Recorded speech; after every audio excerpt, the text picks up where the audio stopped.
Hey guys, welcome back to the Hallow'd Past. If you haven't already watched the first two episodes of the series, see that little eye in the right corner? Go ahead and click it and catch up on what you've missed. Now, with that being said, let's go on to year 3. The year is 1993, and it's time for the third annual Halloween Horror Nights. This year, similar to last year, 93, similar to 92, has 5 dates. It was October 23rd, 24th, 29th, 30th, and 31st. The event hours were still the same. It was 6:30 to midnight, but the pricing went up a bit. It's about $36 plus tax now. Crazy, I know.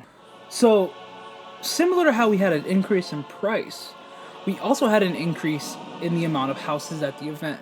We went from 2 to 3. So, let's go see what we have. Now, unlike the past two Horror Nights, past two event that we had, 92 and 91, the Dungeon of Terror didn't come back, which was the most popular house year 1. Now, usually they'll bring something back, right? You think? And they did. They brought back The People Under the Stairs. It was back in Soundstage 23, and it was practically the exact same house.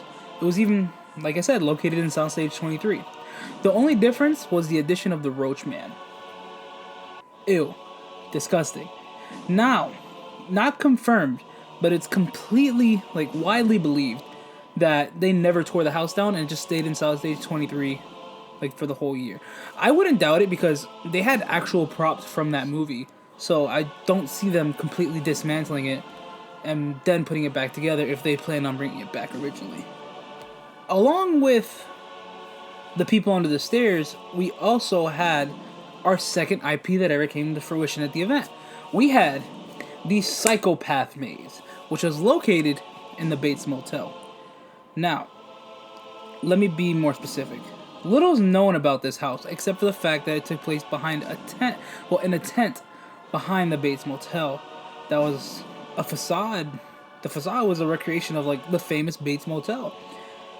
And the Bates house was up on a hill. The house would use actual props from Psycho 4 in the beginning. Now, that movie's not as popular as, the original Psycho.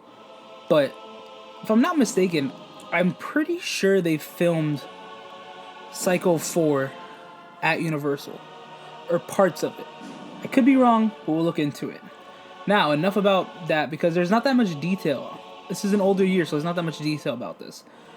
Our third and final house that came to the event this year was called the Slaughterhouse, which was described as a blood-filled house, and it was at Nosserman's. Now, you guys know where Nosserman's is, right? It's basically right smack dang in the middle of New York. So basically, Universal Creative wanted to make a super gory house for Horror Nights 3. This house would have a packing and processing facility for human meat. The house consisted of a vacant warehouse with rooms covered in blood, sometimes from floor all the way to ceiling. It also had evil butchers and corpses hanging like meat in the slaughterhouse. So that's nice. Someone probably wanted to go full on Rocky and start punching the meat. So basically, this house was very, very bloody and gory, which is exactly what they wanted to create.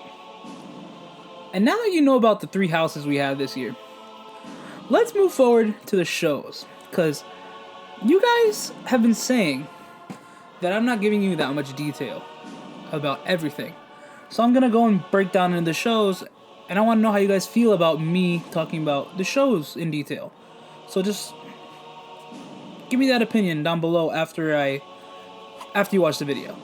We had the return of 2 excellent time-traveling partying dudes. Bill and Ted are back in Bill and Ted's Excellent Halloween Adventure 2. This was located back at the Wild West Stage Show. And from what I've found, essentially this was the same exact show to the year prior. Along with those 2 most excellent dudes, we had a plethora of shows like Crossbows of Death, which was a crossbow display that showed split-second timing and shooting of the bow. Hex Maniacs, that was a magic show that featured a live cremation. human blockhead. I almost said human blockade. Yep. That would show a man that would stick nails in his nasal cavity, sticking pins in his head and swallowing swords. Then we had Rock Inferno featuring Herb Williams, and I'm gonna butcher this. Gibraltar. I'm going with Gibraltar, which was a rock concert where Herb Williams and other artists would perform 4 times a night. And then we had Robosaurus. I don't think Robosaurus really needs that much of an explanation. You know Robosaurus, right? If not, comment below if you don't know Robosaurus. I'll give you a link to a video that features Robosaurus. And finally, we have Burn and Bury, which was a traveling burial show and grill. So, these shows were hard to find any, like, big information on, but that's what I can really find that explain the shows more or less. If you guys want to comment down below and I can try to give you a better explanation of the show if you didn't understand it, let me know. I'll tell you some more about it. But now that's pretty much all the information I have for year 3 of Horror Nights. If you guys made it to the end of this video, comment down below Bates Motel. Got that? Cool. Like I said, if you liked it, give it a thumbs up.